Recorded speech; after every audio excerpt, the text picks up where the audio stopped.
What is it that makes change and decision making so hard post burnout? That's what we're going to cover in today's video. My name is Kelly Swingler. I am the burnoutologist and founder of the Burnout Academy. My first burnout made me really seriously ill. My second nearly killed me. But for over a decade now, I have coached over 700 leaders through burnout. I educate and raise awareness for leaders, HR professionals, medical professionals, people all around the world on what burnout is and isn't. And I'm also now training coaches globally on how to be trauma informed, burnout aware, and how we can include some of this science-backed information into all of our coaching.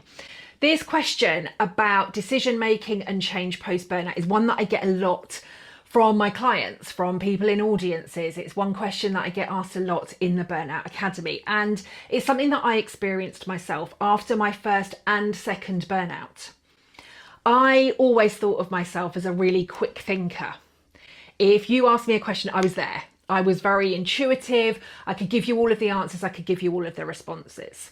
And then this brain fog started to take hold after burnout. And I didn't realise that's what it was at the time. I thought maybe it could be something else. It could be something more serious. But I realised that my decision-making ability had been hindered. I also realised that taking change, taking action to create change was becoming really difficult for me. Now, there's lots of neuroscience, there's lots of all sorts of science and information that I could give you about this. In another video, I'm going to talk to you about burnout and the brain so that you can understand that. But in this video, I just want you to talk about, want to highlight to you how we need to think about change and decision making post burnout. Now, hopefully this video will give you a little bit more knowledge and a little bit more understanding, but I also hope that it gives you a little bit more compassion for yourself, a little bit more understanding, a little bit of permission to be kinder to yourself, recognizing that as you are going through this recovery, things are just going to take a little bit longer for you. So if nothing else, you can give yourself permission to accept that you are on this, I hate the word journey, but this journey of recovery, and that decision making and change is just going to take you a little bit longer. Okay, so this is what I want you to think about. Now, we're going to have to excuse my art skills here, right? Art was definitely not one of my fortes, but what I want you to think about is this is a ski slope, right? This is a ski slope. Bear with me. So yes, Kelly, this is a ski slope, right? Here we have a ski slope. Now, a lot of the decisions that you will have been making pre-burnout, and even maybe whilst you were in this midst of burnout, right? Whilst you were in this period of really, really chronic stress, your brain will have been a lot in fight or flight mode, right? It will have been this fight for survival that you will have been in. And a lot of the decisions that you will have been making will have been the same decisions that you'll have been making over and over and over again to keep you alive, to keep you thriving, to keep you moving, to keep you going. You will have continued to make some decisions. Now, whether that decision was keep working, push harder, prioritize work, don't rest, drink a bottle of wine a night, whatever those decisions were, those decisions will have been forming paths on your ski slope. Okay, so you'll have been creating all of these paths on this ski slope. And the ski slope will have been, well, we're going to keep making this decision because this is the best decision for me today, right? This is the decision that's keeping me safe, that's keeping me going, that's keep giving me this momentum.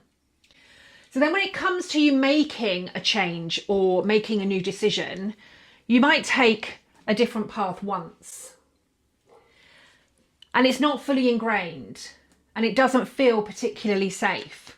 Now, because this is our ski slope, what happens tonight is the snow falls on the slope. And as the snow falls on the slope, this new path gets snowed over. It's no longer there. So this most walked path again becomes the path that we continue to see, becomes the path that we continue to walk, it becomes the path that we continue to ski down. But we do think, no, I definitely do want to make a change. I do want to make a change. So we try that change again today, or we try making that decision again today. And we do it once. And again, it snows tonight. And so this path becomes a little bit more faded. But what we need to be doing is keep making the change over and over and over again. We need to be creating this new path on the slope. And the more that we create this new path on the slope, the more this old path begins to fade. Because as we stop walking this path, as it snows every night, this path starts to get more snowed over. And this new path becomes the one that we can continue to see, right? This becomes the path that we want to continue to walk. But very often then, if we end up in a high stress, trauma state again, I don't use the word trauma lightly, but if we find ourselves in that high stress state again, we find ourselves in that chronic level of stress again, we find ourselves in another trauma response again, if this old path is the one that we've been walking for 5, 10, 15, 20, 30, 40 years, however long we've been taking this path, this is going to be the one that becomes our default. It's this path that we're going to more likely revert to first, because again, in our brains, our inbuilt hard drive, right, where all of our files are stored, it goes into overdrive. When we'll find this in the other video, Burnout and the Brain, but our brain goes through, what was it that worked last time? What is it that we need to be doing? So this becomes our default, but this is where we have a choice. If we have this new path, we might recreate the old decision. We might recreate the old habit. We might walk down this old path once, but something might trigger in our brain that says, actually, no, that's not where I want to go to. So we make the decision. We can say, I don't want to walk this path anymore. Yes, I did it once, but this is not the path that I'm prepared to walk down anymore. And then we start walking back down this path. But the old decisions will be underneath the snow for a long time. And this will depend on how long we have been skiing down that route, walking down that route. It will depend on how often we reverted to that action or that decision throughout our lives, whether we were in a stress state or not. But the more stress that we find ourselves in, the more likely it is that we are really indenting this, right? We're pushing harder, we're skiing harder, we're really like we're digging our heels in to that decision because we think that's the one that's going to keep us safe. So when it comes to change and decision making, this is why we need some patience. Now, I'm seeing it, you may be seeing it too, about apps that are promising burnout recovery, 15 minutes, over 15 days. You might see people talking about the fact that we can change a habit in 30 days or 60 days. I want you to think about it in terms of this ski slope. Which path are you choosing? Which is the path that is most walked? What does the new path look like? And how often are you prepared to walk the new path in order to create the change so that this old path can start to get snowed over?